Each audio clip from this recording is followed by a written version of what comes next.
जय श्री राम। स्वागत है आप सभी का एक बार फिर से मेरे YouTube चैनल पर। मैं पंडित आशीष शर्मा लेकर आया हूँ मार्च 2022 का मासिक राशिफल। आज के इस वीडियो में हम बात करेंगे कि चंद्र राशि के आधार पर, यानी आदि आपकी राशि कर्क राशि है, तो कर्क राशि से ग्रहों की गोचरीय व्यवस्था इस महीने कैसी रहने वाली है। आपकी राशि से सूर्य से लेकर राहु केतु तक के सभी ग्रह किन किन भावों में विचरण कर रहे हैं, उनका आपके जीवन के सभी मुख्य पहलुओं पर कैसा प्रभाव पड़ने वाला है, उसके बारे में हम देंगे आपको विस्तृत जानकारी। यह वीडियो चंद्र राशि के आधार पर है, यानी चंद्रमा से गोचर देखने के लिए शास्त्र में अलग अलग शास्त्रों में अलग अलग प्रकार से व्याख्या की गई है, इसलिए अधिकतम चंद्रमा से ही गोचर देखा जाता है, यानी आपकी राशि से। यदि आपकी राशि कर्क है, आपका बोलता नाम कर्क राशि के आधार पर है, या आपकी कुंडली में चंद्रमा 4 नंबर में बैठा हुआ है, तो आप वहां से गोचर देख सकते हैं। आइए देखते हैं यह गोचरीय व्यवस्था आपके लिए कैसी है। राहु और केतु तो पिछले काफ़ी लंबे समय से वृषभ और वृश्चिक राशि में चल रहे हैं। राहु आपकी राशि से एकादश में है, केतु आपकी राशि से पंचम में है। अब ये राहु और केतु शुक्र और मंगल की राशियों में है, यानी इनके जो फल हैं वो मंगल और शुक्र पर आधारित है। इस महीने सूर्य से लेकर शनि तक जो मुख्य 7 ग्रह होते हैं वो सिर्फ 2 ही भावों में सिमट कर रह गए, यानी मकर राशि के अंदर देखें तो इस महीने 4 मुख्य ग्रह शनि, मंगल, बुध और शुक्र विराजमान हैं। तो वहीं कुंभ राशि के अंदर सूर्य और बृहस्पति की युति देखी जा रही है। अब मुख्य ग्रह 2 ही राशि में सिमट के रह जाएं, शास्त्र कहता है जिस भाव में 3 या 3 से अधिक ग्रहों का संबंध हो, युति से हो, दृष्टि से हो, यानी एक साथ बैठे हों, देख रहे हों, वह भाव प्रफुल्लित होता है, उस भाव से संबंधित फल ज़्यादा देखने को मिलते हैं। अब आपकी राशि से देखिए सप्तम भाव में 4 ग्रह बैठे हुए हैं।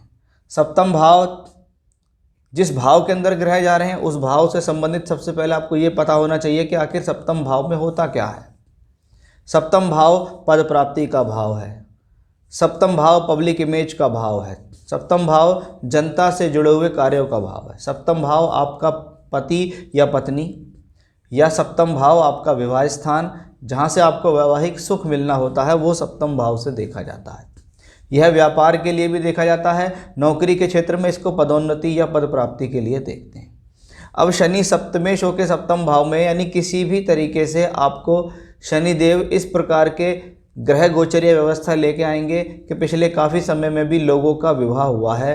जब आपकी राशि से सप्तम में शनि आए तो उन्होंने विवाह से संबंधित प्रस्ताव रखे, विवाह हुए भी, कुछ लोगों के रिश्ते हो चुके हैं, उनकी शादी होने वाली है, क्योंकि सप्तमेश सप्तम भाव में गोचर कर रहा था। ये शनि है। शनि पौने 3 साल तक एक ही राशि के अंदर भ्रमण करते हैं। तो शनि सप्तमेश होकर सप्तम में कुछ की नौकरियां लगा दी, कुछ के पद प्राप्ति प्रमोशन हो गए। अब इसके अंदर एक प्लेनेट और जुड़ा जिसका नाम है मंगल। कर्क राशि के लिए मंगल अति मित्र ग्रह। कर्क राशि से मंगल योग कारक, यानी केंद्र और त्रिकोण दोनों के फल देने वाला ग्रह, यानी मंगल आपकी राशि से पंचम का मालिक भी है, मंगल आपकी राशि से दशम का मालिक भी है। योग कारक ग्रह, अति मित्र ग्रह, एक एनर्जीदायक ग्रह, राशि से सप्तम में उच्च का होकर चल रहा है। इसको कहते हैं कार्य क्षेत्र में अचानक से कुछ बड़ी प्राप्ति होना। पंचम का मालिक सप्तम में है, शिक्षा बुद्धि के बल पर कुछ अच्छा प्राप्त किया, या शिक्षा में आपको बड़ी सफलता मिली, एजुकेशनली आपने कुछ बड़ा प्राप्त कर लिया, वो इसी कॉम्बिनेशन से संभव है, क्योंकि मंगल उच्च का हुआ, पंचमेश उच्च का हुआ। ऐसे समय में प्रेम संबंध भी बेहतर हो जाते हैं। किन किन लोगों की तो प्रेम संबंध जो उनके चल रहे थे, उनकी प्रेम संबंध शादियों में बदल जाते हैं।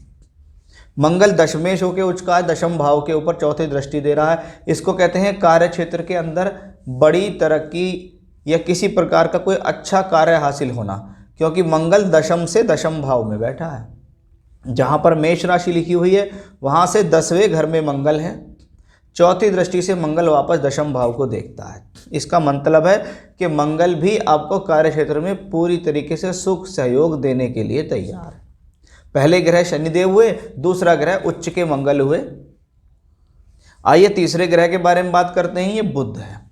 अब बुध क्या करेगा, देखिए द्वादशेश भी है, तृतीयेश भी है। जब वह सप्तम में गोचर करता है तो जिन लोगों की शादियां हो गई हैं उन लोगों के जीवन में गलतफहमी के कारण संबंधों के अंदर कुछ ना कुछ छोटी छोटी प्रॉब्लम देता है, क्योंकि वो द्वादशेश भी है यानी सप्तम से छठा, और वो तृतीयेश भी है। ट्रैवलिंग्स करा सकता है, अचानक से यात्रा करा सकता है, अनचाही यात्रा, जिस यात्रा को करने का मन ना हो उस यात्रा पर जा भी रहे हैं, अपना पैसा भी खर्च कर रहे हैं, अपना समय भी खर्च कर रहे हैं, वो इसी योग के कारण संभव है, क्योंकि द्वादश और तृतीय दोनों के दोनों भाव छोटी और बड़ी यात्राओं के लिए जाने जाते हैं। तो उस लिहाज से ये जो कॉम्बिनेशन है ये ज़्यादा अच्छा है नहीं। अब साथ में शुक्र है, शुक्र अच्छा है, चतुर्थ भाव का मालिक, राशि से चौथे का मालिक अपने से चौथे में बैठ गया।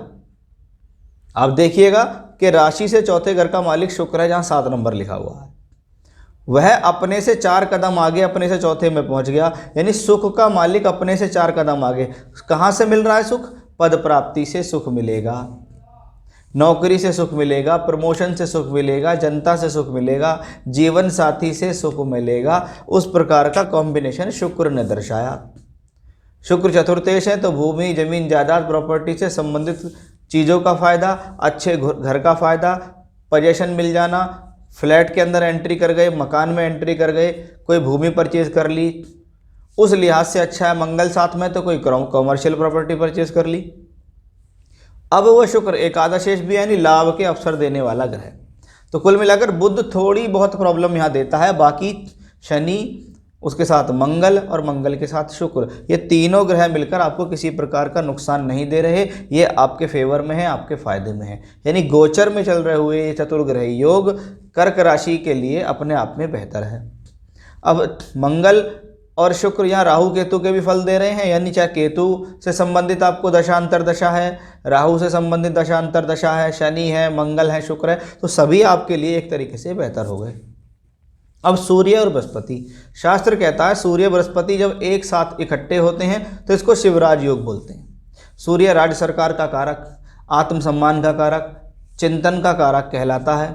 जब वो सूर्य आपकी राशि से दूसरे के मालिक होकर अष्टम में चलें, लेकिन वापस दूसरे घर को देखें, जिस घर का मालिक उसको वापस देखता है उस भाव में वृद्धि होती है। इसको कहते हैं कुटुंब वृद्धि का योग, कि परिवार के अंदर कोई खुशहाली आने वाली है, कोई बच्चे का जन्म होने वाला है, ऐसा कह सकते हैं।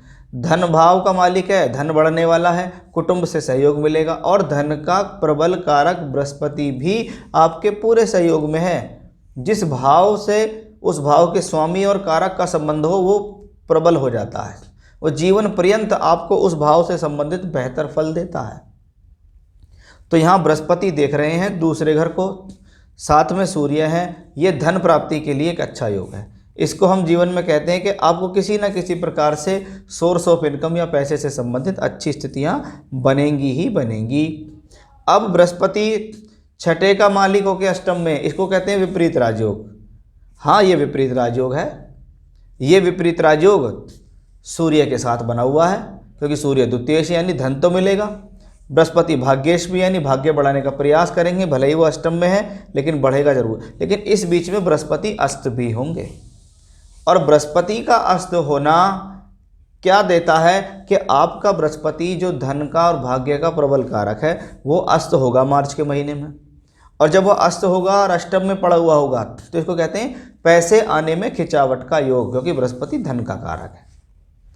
कुछ समय के लिए काम के अंदर पैसे का फ्लो थोड़ा स्लो हो जाएगा, लेकिन बाद में जैसे ही बृहस्पति अस्त अवस्था से निकलेंगे, सूर्य का राशि परिवर्तन हो जाएगा, सूर्य मीन राशि में आ जाएंगे, तो ये स्थिति आपके लिए बेहतर हो जाएगी। तो कुल मिलाकर प्लैनेटरी पोजीशंस आपके फेवर में है। भले ही 2 ही भावों में सिमट कर रह गए ग्रह, लेकिन वो सभी ग्रह आपके लिए बेहतर हैं। इसमें कोई नुकसान, किसी प्रकार की परेशानी गोचर के ग्रहों से आपको नहीं होने वाली। ये आपकी पूरी कुंडली का फलित नहीं है, ये गोचर की व्यवस्था है जिसको हम आपके सामने लेकर आते हैं। तो ये था मेरा आज का विषय। फिर से नए विषय के साथ आपके सामने हाजिर होऊंगा मैं। तब तक के लिए बने रहिएगा मेरे साथ। जय श्री राम।